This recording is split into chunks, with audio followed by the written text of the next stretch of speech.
మా అమరావతి చట్టబద్ధంగా శాశ్వతమైనటువంటి అమరావతిగా రూపుదిద్దుకుంటుందన్నటువంటి విషయం మేము అసెంబ్లీ సాక్షిగా తీర్మానం చేసినప్పటి నుంచి మాకు తెలుసు.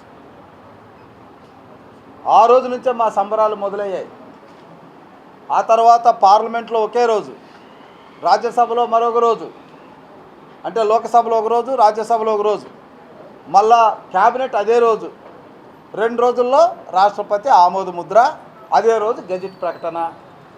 దీన్ని బట్టి చూసి యావత్ భారతదేశంలో ఉన్న అన్ని రాజకీయ పార్టీలు ఆంధ్రప్రదేశ్కి జరిగిన అన్యాయం, ఆ అన్యాయాన్ని పూడ్చాలి, సరిపరచాలన్నటువంటి ఆలోచనతో అమరావతిని ఎంత తొందరగా శాశ్వత రాజధానిగా ప్రకటించాలన్నటువంటి కోణంలో ఎలా పనిచేస్తున్నారన్నదానికి ఇది నిదర్శనం. ఏ రాష్ట్రానికి రాజధాని ప్రకటించే విషయంలో కేవలం వారం రోజుల లోపల గెజిట్ కూడా ప్రకటించబడడం రాజ్యాంగ చరిత్రలో లేదు.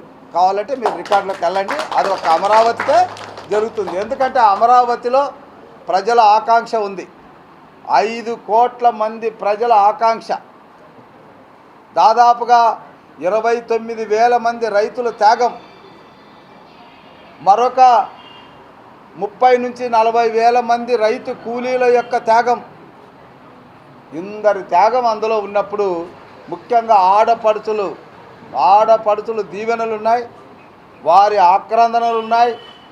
వారి కోరుతున్నది అంటే చట్టసభ నుంచి దేవస్థానానికి వెళ్ళినటువంటి, ఒక కోర్టు నుంచి దేవస్థానానికి వెళ్ళినటువంటి నడకలో ఎదురైనటువంటి ఇబ్బందుల్ని వాళ్ళు ఫేస్ చేసినటువంటి సంఘటనలు కోకొల్లలు. కాబట్టి ఏదైతే ప్రజలు కోరుకున్నారో అమరావతి శాశ్వతం, దీన్ని కనీసం టచ్ చేయడం కూడా ఎవరికి చేత కాదు.